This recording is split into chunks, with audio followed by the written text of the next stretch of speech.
Hello बच्चों, आपका स्वागत है अपने Sandeep sir coaching classes YouTube channel पर।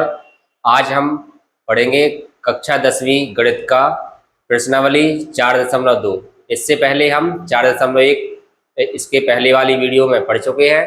तो अगर आपने वो नहीं देखा है तो पहले 4.1 देखिए, फिर उसके बाद 4.2 देखिए। चलिए, यहाँ पे लिखा हुआ है गुणनखंड विधि से निम्न द्विघात समीकरणों के मूल ज्ञात कीजिए। तो मूल ज्ञात करने की हमारे पास अभी 10वीं क्लास में यहाँ पे 3 विधियां थी। पहली गुणनखंड विधि, पहली है इसमें गुणनखंड विधि, दूसरी थी इसमें पूर्ण वर्ग विधि और तीसरी थी इसमें सूत्र विधि। तो हमारी क्लास में पूर्ण वर्ग विधि नहीं है, इसमें अभी हमें मिलेगी गुणनखंड विधि। चलिए इसको गुणनखंड विधि से हल करते हैं। क्या लिखेंगे हल? पहला, यहाँ से दूसरा कर देंगे, यहाँ पहला, ठीक है। पहले में लिखा हुआ है x square minus 3x minus 10 बराबर 0। अब हमें ऐसी दो संख्या सोचना पड़ता है कि ताकि उनका गुणा करने पे आना चाहिए इस संख्या और इस संख्या का गुणनफल, ठीक है, और जोड़ने या घटाने पे आना चाहिए बीच की संख्या। तो ऐसी संख्या को सोचो जल्दी से, क्या होगी? तो चलिए, इसको या तो आपको याद होनी चाहिए संख्या, नहीं है तो जो संख्या यहाँ पे दी गई है और यहाँ पे दी गई है, इन दोनों का गुणनफल का पहले करेंगे हम अभाज्य गुणनखंड। अभाज्य गुणनखंड करेंगे इसके 2 पंचे 10 और फिर 5 एकम 5। यहाँ जो अभाज्य गुणनखंड होंगे उनके ही कुछ ऐसे पेयर बनाएंगे ताकि जोड़ने या घटाने पर ये बीच की संख्या मिल जाए। जैसे हमें पता है कि 5 में से यदि 2 चले जाएंगे तो 3 मिल जाएगा। यहाँ पे लिखेंगे एक्स स्क्वायर। अब यहाँ पता है कि आंसर किसका आ रहा है, ये माइनस का, इसलिए बड़ी संख्या का की रखना पड़ेगा, माइनस की। तो x square minus 5x minus 2x minus 10 बराबर 0। यहाँ इन दोनों में से अलग कॉमन लेना है, इन दोनों में से अलग। यहाँ से कॉमन लेंगे x कॉमन, यहाँ जाएगा x माइनस का 5, यहाँ से कॉमन लेंगे माइनस का 2, यहाँ से बचेगा x और इसमें बचेगा माइनस का 5 बराबर 0। अब फिर से यहाँ से और इन दोनों में से, इन दोनों में से दोनों में कौन सी संख्या मिल रही है? x minus 5। यहाँ से x माइनस 5 कॉमन लेंगे, यहाँ बच जाएगा x और यहाँ से बच जाएगा ये माइनस का 2 बराबर में 0। अब या तो यहाँ पे x माइनस 5 बराबर 0 या x माइनस 2 बराबर 0। यहाँ से हो जाएगा x बराबर 5 या x बराबर 2। 5 उससे जाएगा तो माइनस का है, इससे उससे प्लस का हो जाएगा और 2 भी प्लस का हो जाएगा। तो इसके दो मूल कौन कौन से हो जाएंगे? अतः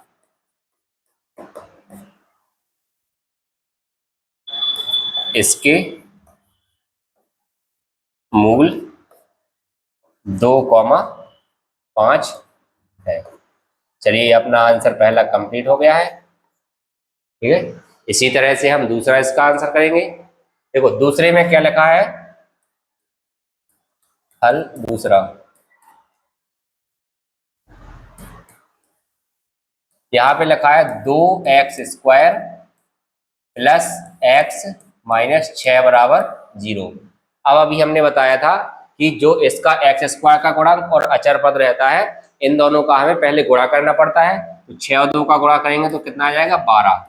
अब 12 को ऐसे दो भागों में बांटना है ताकि उनका गुणा करने पर 12 आ जाए और जोड़े या घटाए तो आना चाहिए 1। तो इसके लिए चलिए हम यहाँ पे पहले अभाज्य गुणनखंड करेंगे। 2 6 12, 2 3 6 और 3 एकम 3। अब यहाँ 3 और 2 और 2 ये इसके अभाज्य गुणनखंड हो गए। 2 गुणा 2 करेंगे तो 4, 4 में से यदि 3 चला जाएगा तो 1 बचेगा और आंसर प्लस का आ रहा है, इसलिए हम बड़ी संख्या का की लेंगे प्लस की। यहाँ लिखेंगे 2x square plus 4x minus का 3x माइनस 6 बराबर 0। चलिए, इन दोनों में से अलग कॉमन लेंगे और यहाँ से अलग कॉमन लेंगे। यहाँ से देखिए क्या मिलता है, 2x, यहाँ बचेगा x प्लस का 2 और इनमें से कॉमन लेंगे 3 माइनस का 3, तो यहाँ से हो जाएगा प्लस का x और यहाँ से माइनस कॉमन ले लिया इसलिए प्लस का 2, माइनस का 3 कॉमन लिया था इसलिए प्लस का 2 आ जाएगा। क्योंकि जब हम -3 का गुणा x में करेंगे तो -3x मिल जाएगा, और -3 का गुणा 2 में प्लस के 2 में करेंगे तो माइनस का 2 3 6 हो जाएगा। ठीक है, अब यहां से इस पूरे में देखो क्या बन रहा है कॉमन, x प्लस का 2, तो x प्लस का 2 हम बाहर निकाल लेंगे तो यहां से बचेगा इसका 2x, और यहां से बचेगा इसका 3 बराबर में 0। x प्लस 2 बराबर 0 या 2x माइनस 3 बराबर 0। यहां से हो जाएगा x बराबर -2 या 2x बराबर, ये तीनों से जाएगा तो +3। अब यहाँ फिर से x बराबर -2 ही रहेगा, या यहाँ से x बराबर 2 गुणा में है तो कहाँ पहुंच जाएगा 3 के बटे में। यहाँ लिख देंगे अतः इसके मूल -2, 3/2 है। एक चीज हमेशा पेपर के लिए याद रखिएगा कि यदि द्विघात समीकरण है तो इसके 2 मूल्य करेंगे, रैखिक समीकरण का 1 मूल्य करता है, ऐसे ही त्रिघात समीकरण के 3 मूल्य करती है। फिर जितने घात का समीकरण होगा उतने उसके मूल हो जाएंगे। ठीक है, चलिए इसके बाद नेक्स्ट क्वेश्चन देखते हैं। अब यहाँ पे तीसरा प्रश्न दिया गया है,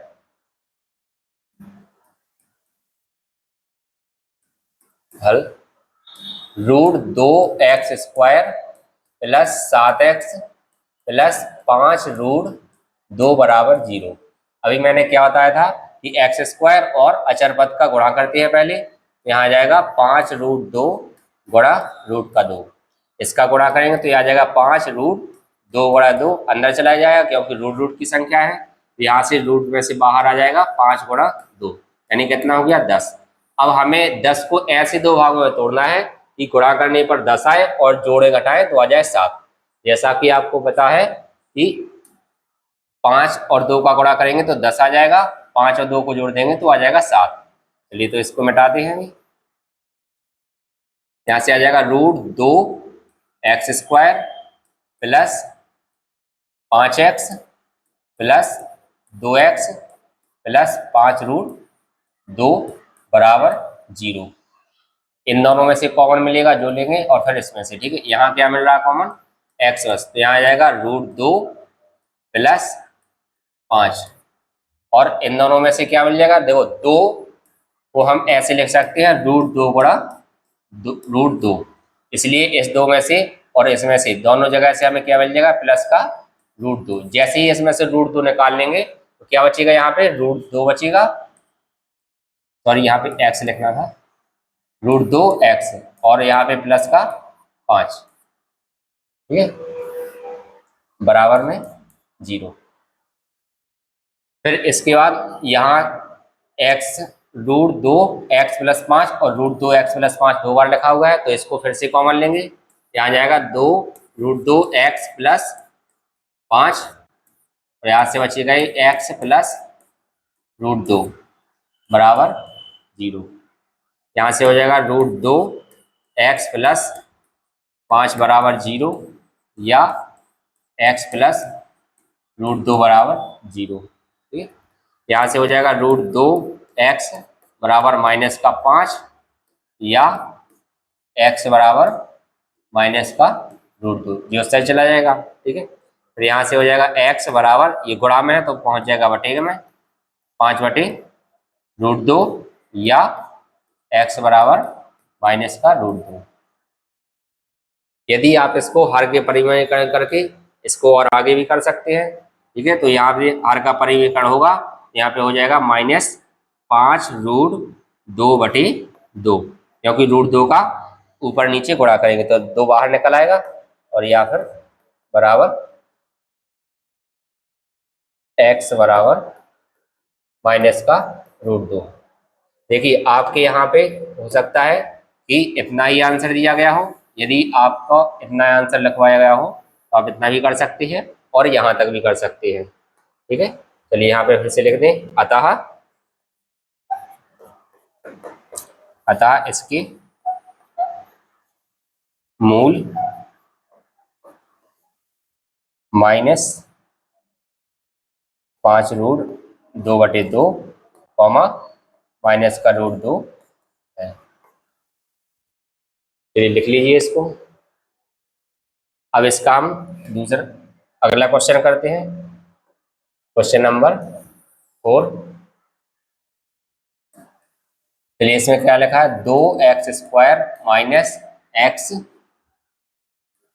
प्लस 1/8 बराबर 0। इसको पहले बटे में 8 लिखा हुआ है, इसलिए इसको बटे में से 8 हटाना है। तो किस तरीके से हटाएंगे कि हम दोनों ओर 8 से गुणा करने पर, जैसे ही 8 से गुणा करेंगे तो यहाँ आ जाएगा 2x² गुणा 8 माइनस एक्स गुणा 8 प्लस 1/8 गुणा 8 बराबर 0 गुणा 8। ठीक है, 8 से ही गुणा क्यों किया, क्योंकि बटे में उसमें 8 लिखा हुआ था, इसलिए 8 से गुणा करेंगे तो बटे की संख्या हट जाएगी। ठीक है, यहाँ से हो जाएगा 16x² माइनस 8x और प्लस 8 से 8 कट जाएगा तो बचेगा 1 बराबर, किसी भी संख्या में 0 का गुणा करो तो आंसर 0 ही आता है। अब यहाँ से हमारा सवाल पहले जैसा हो गया है कि यदि गुणा करने में 16 और 1 का गुणा करेंगे तो 16 एकम 16 आना चाहिए और जोड़िया घटाए तो आना चाहिए माइनस का 8। देखिए यहाँ पे यदि हम 4 और 4 का गुणा करते तो 16 आ जाता है, और 4 और 4 को जोड़ेंगे तो आ जाएगा माइनस का 8। लिखेंगे 16x² minus 4x minus 4x plus का 1 बराबर 0। दोनों जगह माइनस का इसलिए लिखा है क्योंकि जब दोनों जगह माइनस माइनस की संख्या होंगी तो उनको हम जोड़ सकते हैं, और माइनस माइनस का गुणा करने पर आंसर का एक आता है प्लस का, इसलिए। ठीक है, इन दोनों में से कॉमन अलग लेना है, इन दोनों में से अलग। यहाँ से कॉमन आ जाएगा 4x, यहाँ बचेगा 4x माइनस का 1, यहाँ से आ जाएगा माइनस का 1 कॉमन, यहाँ बचेगा ये 4x माइनस का 1 और ये बराबर 0, क्योंकि जैसे हमने -1 कॉमन लिया तो ये प्लस का -1 हो जाएगा। ठीक है, यहाँ से आ जाएगा ये 4x माइनस का 1, क्योंकि ये दोनों जगह लिखा हुआ है, 4x माइनस का 1 कॉमन ले लिया, यहाँ पे क्या बचेगा, ये लाइन नहीं खींचना है इसमें, यहाँ पे क्या बचेगा 4x, ये बचेगा माइनस का 1 बराबर में चल रहा है 0। यहाँ से आ जाएगा 4x माइनस 1 बराबर 0 या 4x माइनस 1 बराबर 0। यहाँ से हो जाएगा 4x बराबर माइनस का 1 या 4x बराबर माइनस का, सॉरी माइनस का था यहाँ पे बनवेट, ये माइनस का था इसलिए क्या का हो जाएगा बराबर को सही जाके प्लस का 1, सीधा ऐसे ही लिख लीजिए 1। यहाँ से हो जाएगा x बराबर 1/4 या x बराबर 1/4, यहाँ लिखेंगे अतः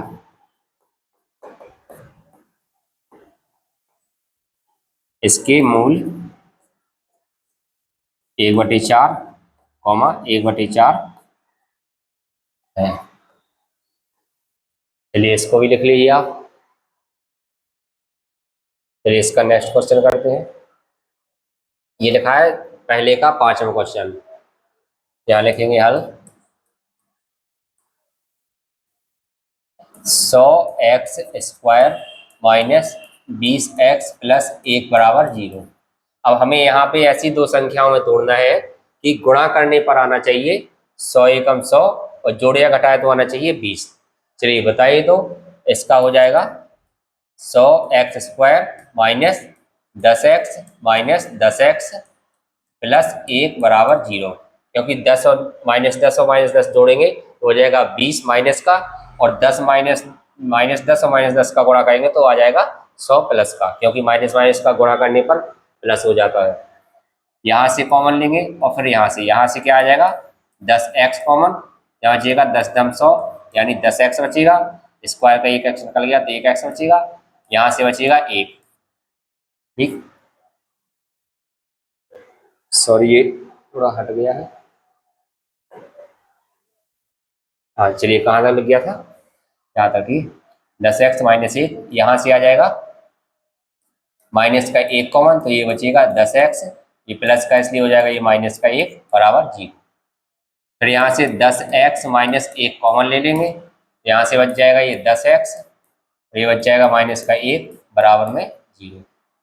यहाँ से आ जाएगा ये 10x माइनस का एक बराबर 0 या 10x माइनस एक बराबर 0।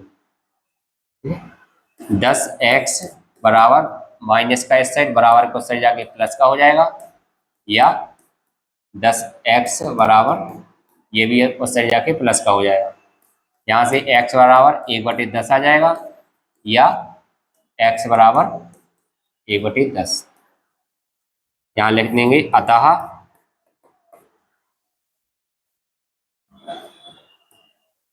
इसकी मूल 1/10 कॉमा 1/10 है। चलिए इसको लिख लीजिए आप। जब नेक्स्ट क्वेश्चन करते हैं इसका, देखिए इसमें ये पहले का आ गया है, थोड़ा इसको हटा देंगे। यहाँ पे लिखा उदाहरण एक में दी हुई समस्याओं को हल कीजिए। जो आपका एनसीईआरटी बुक में उदाहरण नंबर 1 है, उसको इसी द्विघात समीकरण से हल करके सॉल्व करना है। ठीक है, तो ये आप कर लेना स्वयं से, उदाहरण में दिया गया होगा। चलिए इसका तीसरा क्वेश्चन करते हैं हम। ऐसी दो संख्याएं ज्ञात कीजिए जिनका योग 27 हो और गुणनफल क्या होना चाहिए, 182। यहाँ पे लिखेंगे हल।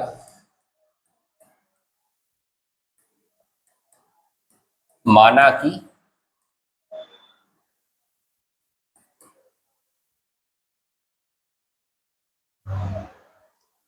कि एक संख्या x है। अब देखिए इसमें क्या लिखा है, जिनका योग, यदि एक संख्या x है तो दूसरी संख्या क्या होगी, 27 माइनस एक्स हो जाएगी। ठीक है, तथा दूसरी संख्या 27 माइनस एक्स है। इसके बाद प्रश्न अनुसार क्या लिखा है, उनका गुणनफल लिख देंगे प्रश्न अनुसार। प्रश्न अनुसार मतलब प्रश्न में क्या कहा कि x और 27 माइनस एक्स का गुणा करेंगे तो कितना आ जाएगा, 182 के बराबर। चलिए इसको सॉल्व करते हैं। ये आ जाएगा 27x माइनस एक्स स्क्वायर बराबर 182। ये माइनस का एक्स स्क्वायर है इसलिए इन सबको ले जाएंगे उस साइड, ये हो जाएगा प्लस का एक्स स्क्वायर, ये उस साइड जाएगा तो हो जाएगा माइनस का 27x, और ये इसी साइड है तो ये हो जाएगा प्लस का 182। अब बराबर के इस साइड 0 रहेगा, लेकिन हम इसको पूरा एक साथ पलटाएंगे तो ये 0 पहुंच जाएगा बराबर के उस साइड। ठीक है, चलिए अब इसी तरह से आपको फिर से बताना है कि जोड़ने घटाने पे आना चाहिए 27 और गुणा करने पर आना चाहिए 182। ऐसी दो संख्या बताइए। यदि आपको पहले से याद है तो ठीक है, नहीं है याद तो इसको हम दूसरे तरीके से निकाल भी सकते हैं। थोड़ा सा ये तरीका है, 182 को पहले आवाज गुणनखंड में तोड़िए। 2 9 18, 2 एकम 2, 7 से कट जाएगा, 7 एकम 7, 7 21, और यहाँ 13 से कट जाएगा, 13 7 वो 13 एकम 13। अब 2 सत्ते 14, 14 और 13 जोड़ेंगे तो आ जाएगा 27, 14 और 13 को गुणा करेंगे तो क्या आएगा, 182। चलिए इसको लिख सकते हैं यहाँ पे x square minus 14x minus का 13x, क्योंकि दोनों संख्या माइनस के लेना पड़ेगा तभी इनको जोड़ने पर आंसर माइनस का आएगा, प्लस 182 बराबर 0।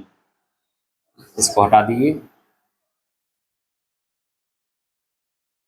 यहाँ से देखिए, यहाँ पे इन दोनों में से अलग कॉमन लेना है, इनसे अलग कॉमन लेना है। जैसे अभी अपन लोगों ने समीकरण पहले हल कर चुके हैं द्विघात समीकरण, उसी तरह से इसको हल करना है। ठीक है, तो यहाँ से x आ जाएगा कॉमन, तो x माइनस का बचेगा 14, और यहाँ से माइनस का 13 कॉमन लेंगे तो ये आ जाएगा x, प्लस का हो जाएगा ये माइनस, इसमें भाग दे देंगे 13 का, 13 एकम 13 और 13 चौको 52, बचेगा 14 बराबर 0। x माइनस 14 दो बार लिखा है तो इसको एक बार कॉमन ले लेंगे, यहाँ से बचेगा x, ये बचेगा माइनस का 13 बराबर 0। अब यहाँ लिखेंगे x बराबर x माइनस 14 बराबर 0 या x माइनस 13 बराबर 0। चलिए इसको आगे थोड़ा यहाँ पे हल करते हैं। क्या गया था, x माइनस 14 बराबर 0 आया था और या x माइनस 13 बराबर 0 था, यही था ना इसका। चलिए इसको आगे हल करेंगे तो आ जाएगा x बराबर प्लस का 14 या x बराबर 13। अब यहाँ पे क्या था, ऐसी दो संख्या ज्ञात करना है जिनका योग 27 हो, या लिख देंगे अतः ऐसी दो संख्याएं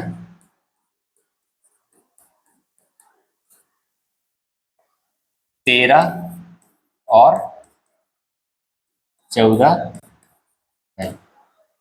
चलिए इसको लिख लीजिए आप। आगे इसका चौथा क्वेश्चन करते हैं। चौथे क्वेश्चन में लिखा है दो क्रमांक धनात्मक, यहाँ ध्यान रखना है कि धनात्मक पूर्णांक ज्ञात कीजिए जिनके वर्गों का योग 365 हो।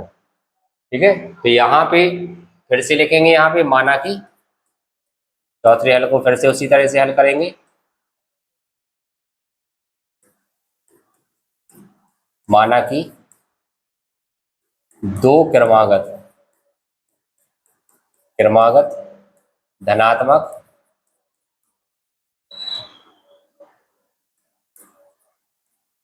धनात्मक पूर्णांक x तथा x प्लस 1 है। क्योंकि उसमें क्रमागत बोला है और धनात्मक बोला है, इसलिए पहला अगर x है तो दूसरा क्या हो जाएगा x प्लस 1। जैसे पहला अगर 10 है तो दूसरा क्या हो जाएगा 10 प्लस 1 यानी 11। ऐसे 100 है तो 100 प्लस 1 101। अगर 150 है तो 150 प्लस 1 151। इसी तरह से हमने क्या लिख लिया x और दूसरा है x प्लस 1। इसके बाद लिखेंगे प्रश्नानुसार। प्रश्नानुसार क्या कहा गया इसमें कि इन दोनों का गुणन जिनके वर्गों का योग, इनके वर्गों का योग कितना है 365। तो पहले इसका वर्ग करेंगे पहली संख्या का, प्लस जो दूसरी संख्या लिखी हुई है इसका वर्ग करेंगे और इन वर्गों को जोड़ेंगे, बराबर कितना हो जाएगा 365 के। यहाँ से आ जाएगा ये एक्स स्क्वायर प्लस इसका वर्ग खोलेंगे हो जाएगा x square plus 2x plus 1 बराबर 365। इसका वर्ग खोलेंगे ए प्लस बी के होल स्क्वायर से। जैसे ए प्लस बी का होल स्क्वायर क्या होता है, A square plus B square plus 2ab plus B square. अब इसमें देखो ए की जगह पे एक्स लिखा है और बी की जगह पे 1 लिखा हुआ है। यहाँ लिखेंगे ए की जगह पे एक्स का स्क्वायर प्लस 2 गुणा ए की जगह पे फिर एक्स आ जाएगा, बी की जगह पे आ जाएगा 1 प्लस यहाँ बी की जगह पे 1 का स्क्वायर। यहाँ से आएगा ये एक्स स्क्वायर प्लस 2 एकम 2x और यहाँ से आ जाएगा ये। यही संख्या हमने यहाँ पे सीधी डायरेक्ट लिख ली है। ठीक है, चलिए इसको मिटा देते हैं हम। ये आपको वहाँ पे सॉल्व नहीं करना है। ठीक है, आप कहीं रफ्तार में अगर सॉल्व भी कर सकते हैं जैसे करना हो तो। अब यहाँ से देखिए एक्स स्क्वायर ये दोनों जुड़ जाएंगे तो हो जाएंगे 2x स्क्वायर प्लस ये बचेगा यहाँ पे 2x, ये इस साइड आएगा तो हो जाएगा प्लस का 1 माइनस 365 बराबर 0। ये हो जाएगा यहाँ पे 2x square plus 2x plus नहीं ये बचेगा माइनस का, क्योंकि बड़ी संख्या माइनस की है, माइनस 364 बराबर 0। यहाँ देखिए पूरे समीकरण में 2 से भाग जा रहा है, इसलिए पहले हम 2 से भाग देंगे। लिख देंगे पूरे समीकरण में 2 से भाग देने पर, जैसे इसमें भाग देंगे तो आ जाएगा x square plus x minus 2 एकम 2, 2 अट्ठे 16 और 2 दूनी 4 बराबर 0। अब यहाँ पे ऐसी संख्या बताना है कि गुणा करने पे आ जाए उसका 182 और जोड़े या घटाए तो आ जाए इसका 1। चलिए इसका हमें पहले से पता है या आप लोग ऐसे निकाल सकते हैं कि 182 के फिर से आवाज गुणन कर करेंगे, 2 9 18, 2 एकम 2, 3 से कटेगा अब ये, 3 से भी नहीं कटेगा ये तो 91 आया था इसका, 91 कटेगा 7 से, 7 एकम 7 और 7 × 21, फिर ये कट जाएगा 13 से, 13 एकम 13, यहाँ से गुणा करेंगे 2 सत्ते 14, एक हो जाएगा उसमें संख्या 14 एक्स स्क्वायर प्लस 14x। अब देखिए यहाँ घटाने पर प्लस की संख्या बच रही ना, इसलिए हमें बड़ी संख्या लेनी पड़ेगी प्लस की और छोटी संख्या लेना पड़ेगा माइनस का, तभी वो घट पाएंगे। यहाँ हो जाएगा 182 बराबर 0। अब इन दोनों में से अलग कॉमन लेना है, यहाँ से अलग कॉमन लेना है। तो यहाँ से अभी एक पहले सवाल इसी तरह का हम कर चुके हैं, जल्दी जल्दी करते जाइए इसको फास्ट।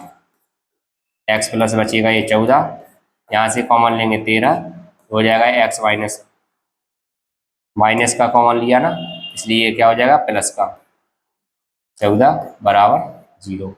यहाँ से बचेगा एक्स प्लस का 14 और यहाँ से बचेगा एक्स माइनस का 13 बराबर 0। इसको आगे यहाँ हल करते हैं। एक्स प्लस 14 बराबर 0 या एक्स माइनस 13 बराबर 0। यहाँ से हो जाएगा एक्स बराबर माइनस का 14 या एक्स बराबर प्लस का 13। देखिए यहाँ पे 14 और 13 दो संख्याएं हैं, लेकिन यहाँ 14 एक माइनस का है, इसलिए माइनस 14 नहीं लेंगे, एक्स बराबर क्या लेंगे 13। यहाँ लिख लेंगे एक्स बराबर 13 लेने पर, एक्स बराबर 13 लेंगे तो यहाँ क्या लिख देंगे, अतः ये संख्याएं, क्या लिख दो यहाँ पे, अतः पहली संख्या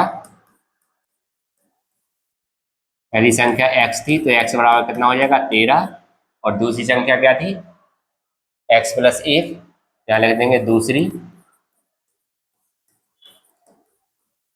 संख्या x प्लस 1 बराबर 13 प्लस 1, यानी कितना हो जाएगा इसकी 14। ये हो जाएगा इसका आंसर। यदि आप यहाँ से लिखते हैं कि x बराबर माइनस 14 लिखा है तो इसका आंसर है, ये वाला माइनस 14 इसका आंसर नहीं रहेगा, क्योंकि वहां पे x का मान क्या बोला है, धनात्मक पूर्णांक। तो भले ही आंसर 14 ही आया है, लेकिन उसको x बराबर 13 लेना, फिर उसके बाद 13 प्लस 1 करके ये 14 बनाना। ठीक है, चलिए इसके आगे का करते हैं। प्रश्न नंबर 5। प्रश्न नंबर 5 में लिखा हुआ है एक समकोण त्रिभुज की ऊंचाई इसके आधार से 7 सेंटीमीटर कम है और कर्ण कितना है 13 सेंटीमीटर। देखिए समकोण त्रिभुज तो सबको पता होगा कि जिसका एक कोण 90 अंश का होता है। ठीक है, अब यहाँ पे ये वाला कहलाता है कर्ण आपका, ये आधार, जब यहाँ थीटा से देख रहे हो तो ये हो जाएगा उसका लंब। चलिए इसमें क्या लिखा है, समकोण त्रिभुज की ऊंचाई इसके आधार से 7 सेंटीमीटर कम है। मान के चलो इसका आधार कितना है x, तो इसकी ऊंचाई कितनी हो जाएगी x माइनस का 7, और कर्ण कितना हो जाएगा इसका 13 सेंटीमीटर। तो हमें पाइथागोरस प्रमेय का उपयोग करके इसका समीकरण बनाएंगे पहले। ठीक है, क्या लिखते हैं हल, पांचवा, क्या लिखेंगे, माना कि समकोण त्रिभुज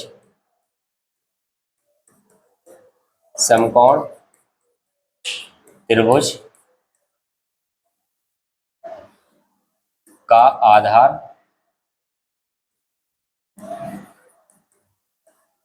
x है तथा ऊंचाई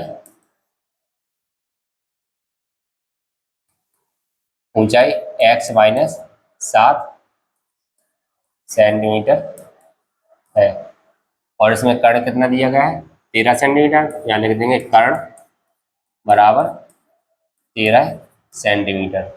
चलिए इसको मिटा दीजिए, इसकी जरूरत नहीं है, क्योंकि ये बना दो तो भी कोई दिक्कत नहीं है और ना बनाओ तो भी कोई दिक्कत नहीं है। ठीक है, चलिए इसके बाद पाइथागोरस प्रमेय लगाएंगे।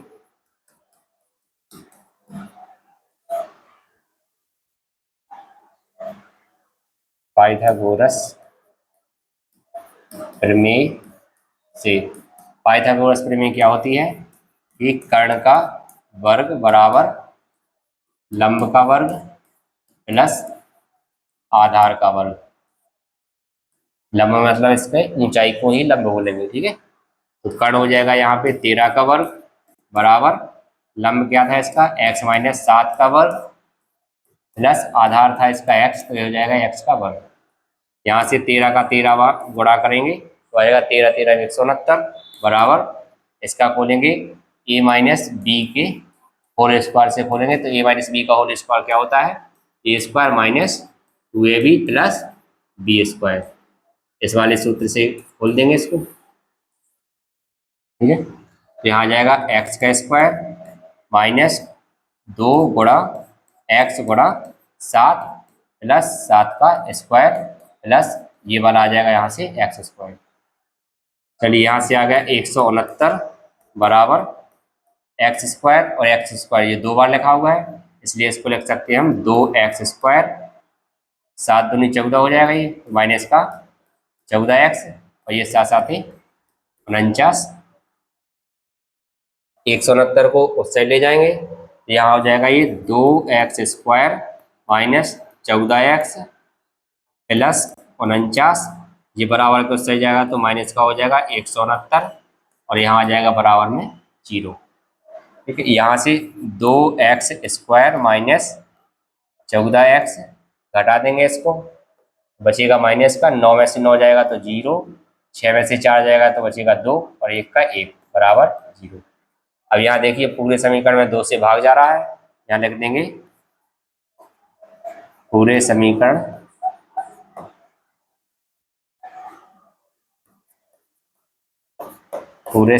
में 2 से भाग देने पर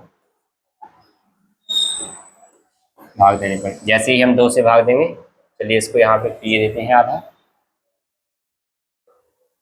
लिख लीजिए एक बार अपना ये, ठीक है। चलिए जैसे ही यहाँ पे 2 से भाग दिया तो आ जाएगा ये एक्स स्क्वायर माइनस 2 सत्ते 14 यानी 7x, और यहाँ से आ जाएगा 2 छंग 12, तो यहाँ आ जाएगा 60 बराबर 0। अब हमें ऐसी 2 संख्याएं बताना है कि गुणा करने पर उनका आना चाहिए 60 और जोड़े या घटाए तो आना चाहिए 7। चलिए ऐसी 2 संख्याएं लिखिए आप, तो क्या हो जाएगा, एक संख्या हो जाएगी इसकी 12x और एक हो जाएगी 5x। 5 हमें प्लस का लेना पड़ेगा तभी 12 में से 5 घटाने पर माइनस का 7 बचेगा, और 12 और 5 का गुणा करेंगे तो आ जाएगा माइनस का 60 बराबर में 0। इन दोनों में से कौन मिल जाएगा x, यहाँ जाएगा x माइनस का 12, यहाँ से मिलेगा प्लस का 5, यहाँ जाएगा x माइनस 12 बराबर 0। इन दोनों में से x माइनस 12 कॉमन ले लेंगे, बचेगा यहाँ से x प्लस का 5 और बराबर में 0। या तो यहाँ हो जाएगा x माइनस 12 बराबर 0 या x प्लस 5 बराबर 0। यहाँ से हो जाएगा x बराबर 12 माइनस का था उससे जाके प्लस का हो गया, या x बराबर माइनस का 5, इस साइड प्लस का है तो बराबर का साइड माइनस का हो जाएगा। अब यहाँ देखिए क्या लिखा है, इसकी त्रिभुज की ऊंचाई, तो कभी भी ऊंचाई या लंबाई चौड़ाई कभी माइनस की होती है, इसलिए यहाँ लिख देंगे यह संभव नहीं, यहाँ लिख देंगे x बराबर 12 लेने पर, ठीक है। तो यहाँ क्या हो जाएगा आधार, यहाँ लिख दें अतः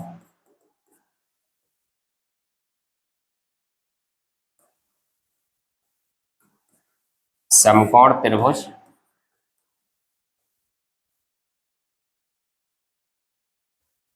का आधार x था, इसलिए ये x बराबर कितना हो जाएगा 12 सेंटीमीटर, और फिर क्या था इसका ऊंचाई, यहाँ लिख दें तथा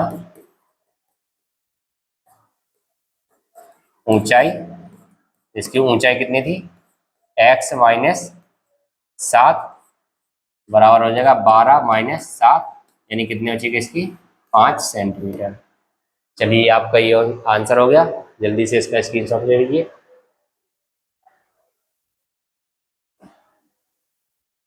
चलिए अब इसका एक लास्ट क्वेश्चन बता हुआ है, 6वां क्वेश्चन पढ़िए। इसमें क्या लिखा है, एक कुटीर उद्योग एक दिन में कुछ बर्तनों का निर्माण करता है।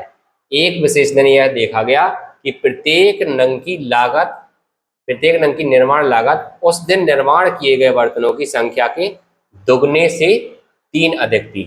तो क्या हुआ कि एक दिन ऐसा हुआ कि जितने बर्तन निर्माण किए गए उन बर्तनों के दुगने से 3 अधिक ज़्यादा रुपए उसमें खर्च हुए थे बर्तन बनाने के लिए।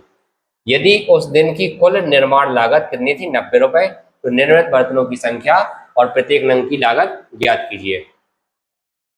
यहां से निकालेंगे। चलिए कोशिश करते हैं इसको जल्दी से।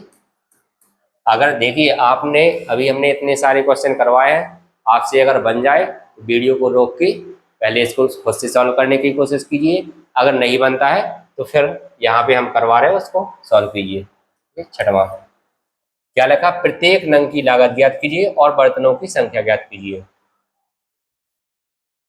यहाँ लिखेंगे माना कि बर्तनों की संख्या, बर्तनों की संख्या x है, ठीक है। इसके बाद कुल निर्माण लागत दी गई है, क्या लिखेंगे, कुल निर्माण लागत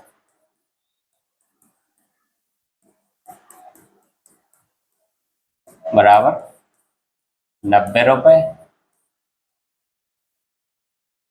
अब इसके बाद हम प्रश्न अनुसार करेंगे इसको। प्रश्न अनुसार, प्रश्न अनुसार क्या कहा गया था कि उस दिन के निर्माण किए गए बर्तनों की संख्या के दुगने से 3 अधिक थी, क्या उसकी निर्माण लागत। क्या लिख देंगे,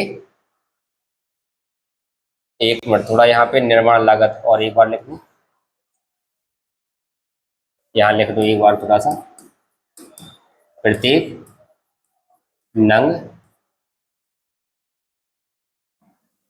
प्रत्येक नंग की निर्माण लागत,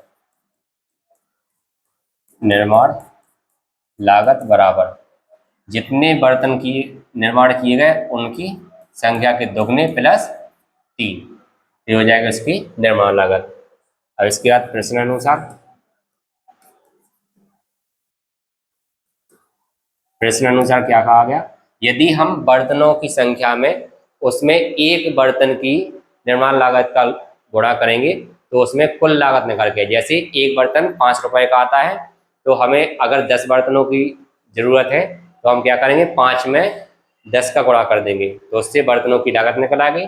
ऐसे ही हम यहाँ पे क्या करेंगे, बर्तनों की संख्या x दी गई थी और एक बर्तन की लागत क्या थी, 2x प्लस 3। यहाँ पे 2x प्लस 3 में कितने बर्तन बनाए थे हमने, x बर्तन, तो उसका गुणा कर देंगे और इनसे गुणनफल से जो हमारा आंसर आएगा यानी जो रुपए आएंगे वो कितने हो जाएंगे, 90। चलिए इसको थोड़ा सा solve किएगे। 2x square plus 3x बराबर 90। इन सबको इस साइड पलटाएंगे, यहाँ जाएगा 2x square plus 3x minus 90 बराबर 0। ये साइड बदल जाएगा, इस साइड जैसे ही आएगा तो प्लस की संख्या माइनस की हो जाती है। चलिए अब हमें ऐसी दो संख्याएं सोचना है कि 2 और 90 का गुणा करो तो कितना आता है, 180। मतलब 180 आना चाहिए उसका गुणा करने में और जोड़ियां घटाए तो कितना आना चाहिए, 3। चलिए ऐसी संख्या दो सोचिए या फिर 180 के ही गुणनखंड कर लीजिए। यहाँ हम करेंगे 180 के गुणनखंड, 2 से काटेंगे, 2 9 18, 2 से काटेंगे, 2 चौको 8, 2 पंचे 10 और 3 से काटेंगे, 15 3 45, 3 से 5 3 15 और 5 1 5। अब हम यहाँ से कुछ जोड़े बना के देखते हैं। चलिए देखिए, यदि हम 2 दूनी 4 और 4 3 12, 12 और 5 3 15, यदि 15 में से 12 घटाएंगे तो 3 बच जाएगा ना। चलिए इसी जोड़े को लिख लेते हैं हम यहाँ पे, 2x square plus 15x minus 12x minus 90 बराबर 0। आप भी इस तरह से गुणनखंड करके, आवाज गुणनखंड करके उसके जोड़े बना सकते हैं कि कौन सी संख्या आ सकती है वहां पे। ठीक, अब इन दोनों में से कॉमन क्या मिलेगा हमें, x। यहाँ आ जाएगा 2x प्लस 15 और यहाँ से मिल जाएगा हमें कॉमन 12।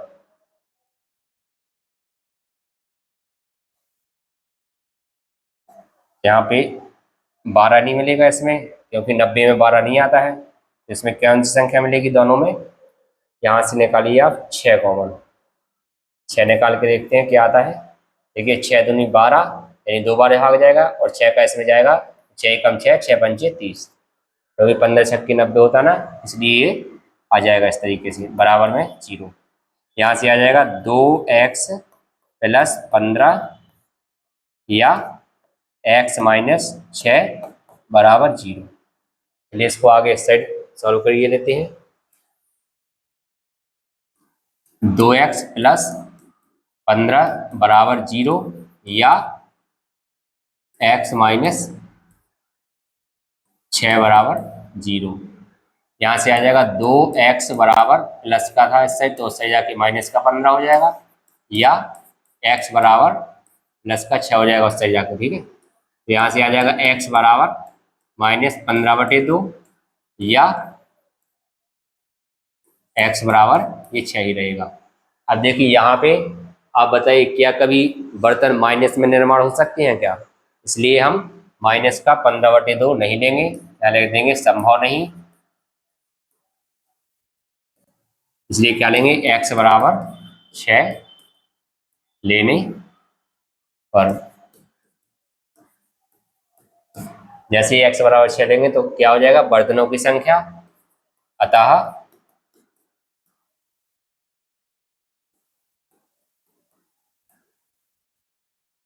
बर्तनों की संख्या, बर्तनों की संख्या x थी, इसलिए x बराबर कितने हो जाएगी, 6। अब यहाँ पे प्रत्येक नंग की लागत कितनी थी, 2x प्लस कितना था, 2x प्लस 3 बराबर क्या हो जाएगा, 2 गुणा 6 प्लस 3, यानी कितना हो जाएगा, 6 दूनी 12 प्लस 3 यानी 15 रुपए। चलिए इस आंसर को अभी हमने बहुत ही आसानी से स्टेप बाय स्टेप हल कर लिया है। यदि आपको वीडियो पसंद आया हो तो आप लाइक करिए और अपने दोस्तों के साथ शेयर करिए। नमस्कार।